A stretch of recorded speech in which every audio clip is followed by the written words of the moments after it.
પાછો મેલડી માતાજીના મંદિર પાસે કામે પહોંચ્યું છે। દીનાભાઈ માલ કાપે છે અને અમારે ટાટે નાખવાની છે, દિવાલનું પ્લાસ્ટર લેવાનું છે।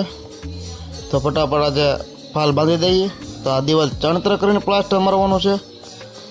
તો હાલો ભાઈ બીજી ટાટી પણ નાખી દઈએ સાઈડમાં, એટલે 2 ટાટી નાખી દઈએ એટલે પ્લાસ્ટર રંબાઈ જાય આપણને। તો જો અમે ફાલ બાંધી દીધો છે અને ચા પાણી આવી ગયા છે। તો અશોકભાઈ કે મારે ચા નથી પીવી, તો લાવો અમે ચા પી લઈએ।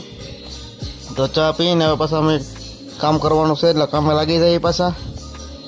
તો પાછા અમે કામે ચડી ગયા। દીનાભાઈ જો બેલ આંબાવે છે, અમારા દીનાભાઈ એકો છે બેલદરમાં, અને અમારે પ્લાસ્ટર પણ ચાલુ કરી દીધું છે। જો આ દિવાલ અડધી છાટ મારીને ચા આવી ગઈ છે, પ્લાસ્ટર મારીને પછી આખી દિવાલ પૂરી કરવાની છે અમારે।